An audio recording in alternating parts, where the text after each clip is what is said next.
అందరికీ నమస్తే. మన పక్క రాష్ట్రం ఏపీలో విచిత్రమైన రాజకీయాలు కనిపిస్తున్నాయి. ఎందుకంటే ముఖ్యంగా అదానీ ఇష్యూ. అదానీ మొత్తం ఆయన 2200 కోట్ల రూపాయలు లంచాల రూపంలో అధికారులకు లేకపోతే ప్రజాప్రతినిధులకు 1,200 కోట్ల రూపాయలు ఏపీలో ఇచ్చిండ్రు అనేది మొత్తం మీడియా ద్వారా బయటకు వచ్చింది. తర్వాత టీడీపీ, జనసేన, సోషల్ మీడియా అంతా కూడా దాన్నే ప్రచారం చేసింది.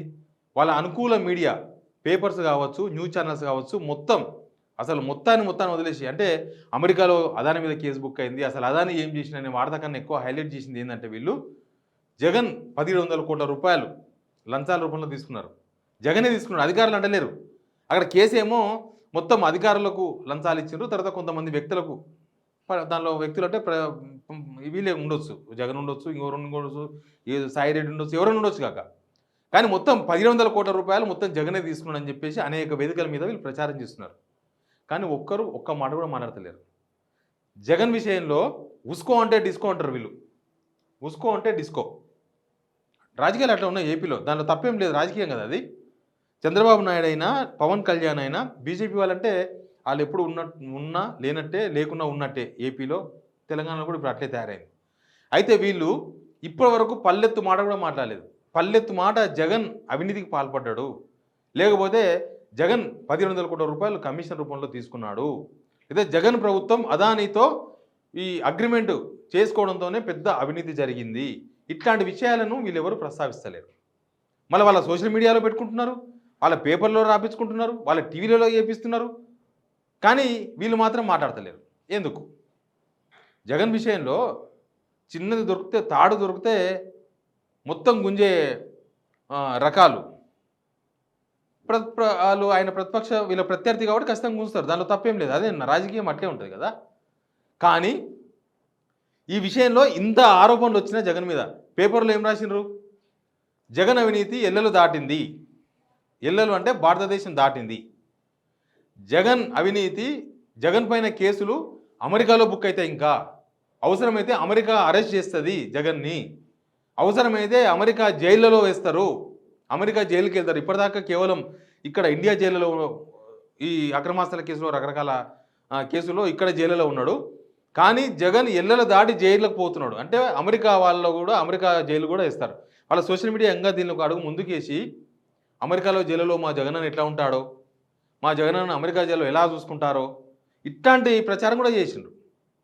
మరి ఇంత తీవ్రమైన ప్రచారము, లేకపోతే ఇంత తీవ్రంగా 1,200 కోట్ల రూపాయలు జగన్ తీసుకున్నాడని చెప్పేసి వన్ సైడ్ డిబేట్స్ టీవీ ఛానల్లో, వాళ్ళ అనుకూలమైన టీవీ ఛానల్లో వన్ సైడ్ డిబేట్స్, వాళ్ళ పేపర్లో వన్ సైడ్ వార్తలు ఇన్ని వచ్చినా కూడా వీళ్ళు ఎందుకు మాట్లాడతలేరు? అదే ఇక్కడ ప్రధానమైన కారణం.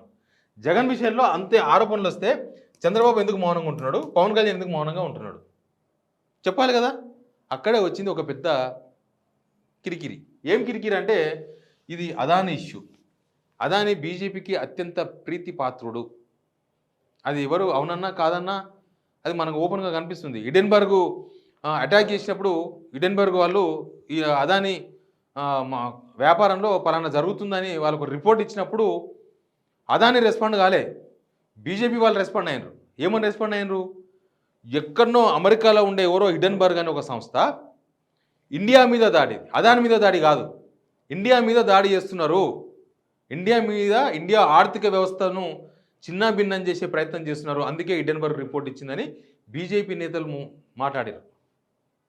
దానికి అర్థమైంది, అదానీని భుజాల మీద మోస్తున్నది బీజేపీ, నో డౌట్. ఇప్పుడు ఇక్కడ కూడా ఇంత కిరికిరి అయితే, అమెరికా కోర్టుల్లో ఎక్కడనో కేసులు బుక్ అయితే కూడా ఇప్పుడు బీజేపీ వాళ్ళు ఎవరు మాట్లాడతలేరు. ఇప్పుడు వీళ్ళు ఏం చేయాలి? అదానీని తప్పుపట్టాలనా, జగన్ తప్పుపట్టాలనా? జగన్ తప్పుపడితే అదానీ కూడా తప్పే, అంతే కదా. అమెరికా కోర్టులో కేసు బుక్ అయింది జగన్ మీద కాదు, అదానీ మీద. ఇప్పుడు వీళ్ళు జగన్ను కనుక టార్గెట్ చేసిననుకో, అవినీతి పరుడు, 1,200 కోట్ల రూపాయలు తీసుకున్నారు, అది కోర్టు తెలిస్తే. కానీ ముందే మన రాజకీయ నాయకులు ముందే తేల్చేశారు కదా, ఇక్కడ కేసీఆర్ 1,00,000 కోట్లు దోచుకుని రేవంత్ రెడ్డి అండ్ రాహుల్ గాంధీ తేల్చినట్టుగానే. దానికి ఆధారం ఉండదు, తలకాయ ఉండదు, తోకుండదు, ఒక ఆరోపణ కూడా కాదు. ఇప్పుడు మాకు సమాచారం ఉంది, లేకపోతే మా దగ్గర ప్రూఫ్స్ ఉన్నాయి, ఇట్లా తీసుకున్నాడంట అని కూడా అన్నారు. వీళ్ళు తీసేసుకున్నాడు. ఆయన చేసేసిండు, అవినీతికి పాల్పడాడు ఆయన. మరి జగన్ 1,200 కోట్ల రూపాయలు అవినీతి చేసినని మీరు ఇన్ని వేదికల మీద ఇంతగానో మాట్లాడుతున్నప్పుడు మీరు ఎందుకు మౌనంగా ఉన్నారు? ఎందుకంటే వీళ్ళంతా ఇప్పుడు ఎన్డీఏ కూటమిలో ఉన్నారు. అక్కడ బీజేపీ, జనసేన, టీడీపీ 3 పార్టీలు కలిసి గవర్నమెంట్ నడిపిస్తున్నాయి. అంటే వీళ్ళు అక్కడికి వచ్చే వరకు జగన్ అవినీతి మీద మాట్లాడరు.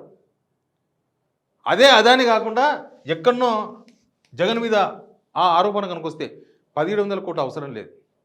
17 రూపాయల అవినీతి ఆరోపణలు వచ్చినా చీల్చి చెండాడు వాళ్ళు. మనం చూడలేదా? టీటీడీ లడ్డును మొత్తం జగన్ కలుషితం చేసిందంటే, మొత్తం దానిలో నూనెలో ఒక పెద్ద నెయ్యిలో ఒక స్కామ్ జరిగిందంటే, అక్కడి నుంచి స్టార్ట్ చేస్తే ఎవరో ముంబైలో ఒక హీరోయిన్ విషయంలో వీళ్ళు ఏదో ఎవరికో ఒత్తాస పలికే ప్రయత్నంలో ఆమెను అరెస్ట్ చేసినారంటే, ఎన్నో ఆరోపణలు. వాళ్ళు వచ్చి 6 మంత్స్ అయింది గవర్నమెంట్. ప్రతి మంత్ ఒక్కొక్క నెల ఒకటి షెడ్యూల్ వేసుకున్నట్టు జగన్ మీద తీవ్రమైన ఆరోపణలు చేస్తూ వచ్చిండ్రు. అవి ఏవి ఇప్పటిదాకా నిలవలేదు, అవి ఏమైతే తెలియదు. లడ్డు విషయంలో సిట్టు విచారణ చేస్తుంది, ఆ హీరోయిన్ విషయంలో ఏదో విచారణ నడుస్తుంది. ఇంకా ఇట్లా ప్రతి ఒక్కటి కూడా అన్ని విషయాలలో రకరకాల ఆరోపణలు, రకరకాలుగా టార్గెట్లు చేస్తున్న వాళ్ళు ఈ విషయంలో అదాని ఉన్నాడు కాబట్టి మాకు జగన్ అవినీతితో సంబంధం లేదు అని చంద్రబాబు నాయుడు అని పవన్ కళ్యాణ్ అనుకుంటున్నారా? ఒకవేళ నిజంగానే జగన్ ఒక్కడే 1,200 కోట్ల రూపాయలు కనుక లంచం తీసుకుంటే, అక్కడ అమెరికా కేసులనేమో అధికారులు తీసుకున్నారు, కుత్తు తెలియని వ్యక్తులు తీసుకున్నారని చెప్పేసి వాళ్ళు చెప్తున్నారు. ఏపీలో అగ్రిమెంట్ చేసుకున్నారు, 1,700 crores రూపీస్ అదాని లంచాలు ఏపీలోనే ఇచ్చిండని, జగన్కి ఇచ్చిండని కాదు. 1,700 crores రూపీస్ ఏపీలో ఇచ్చిండ్రు, ఏపీలో అధికారులకు ఇచ్చిండ్రు, ఏపీలో కొంతమంది గుర్తు తెలియని వ్యక్తులకు ఇచ్చిండ్రు. దానిలో గుర్తు తెలియని వ్యక్తులు అంటే బహుశా పొలిటీషియన్స్ ఉండొచ్చు. అది ఎంత ఇచ్చిర్రు, ఏంది, ఎవరింత, అసలు ఏ అధికారులు తీసుకున్నారు? ఇప్పుడు అదే అధికారులు ఆయన గవర్నమెంట్లో ఉన్నారు, ఇండియా గవర్నమెంట్లో ఉన్నారు అదే అధికారులు. కానీ అధికారుల గురించి చర్చ లేదు. అధికారుల గురించి ఎక్కడ ఏ సోషల్ మీడియా, ఏ పేపర్ వాళ్ళు ఏం రాస్తలేరు. జగన్ తీసుకున్నాడని రాస్తున్నారు. మరి అంతగానం పేపర్లలో రాయించుకున్న వాళ్ళు, సోషల్ మీడియాలో ప్రచారాన్ని హోరెత్తిస్తున్న వాళ్ళు ఎందుకు నోరు విప్పుతలేరు? అంటే అదాని విషయానికి వచ్చేసరికి అదాని మంచోడే, కానీ జగన్ తప్పు చేసిండని చెప్పలేరు కదా. కేసు బుక్ అయింది అదాని పైన కదా. కాబట్టి ఆ విషయాలను మొత్తం పక్కకు పడేసి కేవలం పేపర్లలోనో సోషల్ మీడియాలోనో ప్రచారం చేసి జనాలలో జగన్ అవినీతి చేసిండు అని వాళ్ళను మౌల్డ్ చేయడం, అంటే వాళ్ళలో ఒక చర్చను లేపే ప్రయత్నాలు మాత్రమే చేస్తున్నారు. కానీ వీళ్ళు ఎందుకు మాట్లాడతలేరు? మరి ముఖ్యమంత్రి గత గవర్నమెంట్లో అవినీతి జరిగితే మాట్లాడాలి. ఈ ముఖ్యమంత్రి గత గవర్నమెంట్లో అవినీతి జరిగితే ఇన్ని రోజులు మాట్లాడారు కదా, ఏవేవో మాట్లాడారు కదా, పవన్ కళ్యాణ్ మాట్లాడాలి కదా, ఎందుకు మాట్లాడతలేరు? అదాన్ని వాళ్ళోడు బీజేపీడు, లేదా బీజేపీకి దగ్గర, వీళ్ళు బీజేపీలో ఉన్నారు ఇప్పుడు కాబట్టి మాట్లాడకూడదు. ద్వంద్వ నీతి, దొంగ నీతి రెండు ఉన్నాయి దీనిలో. ద్వంద్వ నీతి ఉంది, దొంగ నీతి ఉంది. నీతి ఒకటే ఉంటుంది, బట్ దాన్ని రకరకాలుగా వక్రీకరించినప్పుడు ద్వంద్వ నీతి అవుతుంది, అదే దొంగ నీతి కూడా అవుతుంది. ఆంధ్రప్రదేశ్ జనం అర్థం చేసుకోవాలి దీన్ని. ఓలే జగనే నిజంగా 1,200 కోట్ల రూపాయలు ఇచ్చిండుంటే అదానితో పాటు జగన్ మీద కూడా కేసు అయ్యేది. ఏపీలో, అమెరికాలో జగన్ మీద ఏం లేదే కేసు. లంచాలు ఇవ్వ చూపిండు అనేది కేసు. ఇక్కడ లంచాలు ఇచ్చినని కూడా కాదు, ఇవ్వ చూపిండు అనేది కేసు. ఇచ్చిండు అంటే మొత్తం అయిపోయిన ట్రాన్సాక్షన్. ఇవ్వ చూపిండు అంటే చర్చలు నడుస్తున్నాయి, అంతే, చర్చలు నడుస్తూ ఉన్నాయి. ప్లస్ జగన్ వాళ్ళు ఏం చెప్తున్నారు తెలుసా? అంతకుముందు చంద్రబాబు నాయుడు కూడా అగ్రిమెంట్లు చేసుకున్నాడు, 4 రూపాయల యూనిట్ లాగా తీసుకున్నాడు. మేము 2 రూపీస్ 60 పైసకి కరెంటు యూనిట్ కొన్నాం కదా, అంటే తక్కువనే కదా. మరి ఇక్కడ లంచాలకి ఇక్కడ తాగుందని చెప్పేసి వైసీపీ వాళ్ళు కౌంటర్ చేస్తున్నారు. ఆ కౌంటర్ కూడా కనీసం టీడీపీ నుంచి, జనసేన నుంచి నో కౌంటర్. అక్కడ కూడా ఏం మాట్లాడతలేరు వాళ్ళు. దీన్ని ఏ విధంగా అర్థం చేసుకోవాలి? అందుకే విచిత్రమైన రాజకీయాలు అంటున్నా. మనకు సంబంధం లేకపోతే మనం ఏమైనా మాట్లాడచ్చు. నెత్తి కత్తి రెండు మనకి కానప్పుడు మనం ఏమైనా మాట్లాడచ్చు. ఇప్పుడు ఏమైంది? నెత్తి కత్తి వాళ్ళదే, అదాని. ఇప్పుడు జగన్ అవినీతి చేసినట్టే అదాని కూడా అవినీతి పడని ఒప్పుకోవాల్సి వస్తుంది వీళ్ళు. అదాని మంచోడు అంటే జగన్ మంచోడే మళ్ళీ. కానీ జగన్ మంచోడని ఒప్పుకోకూడదు అంటే ఏం చేయాలి? మనం మాట్లాడకూడదు. కానీ కింద ఉండే మన చేతుల్లో ఉండే మీడియా, మన చేతుల్లో ఉండే సోషల్ మీడియా మొత్తం కూడా జగన్ అవినీతి పడని చెప్పేసి ప్రచారం చేయాలి. ప్రస్తుతం ఏపీ జరుగుతున్నది అదే. Please subscribe signal TV.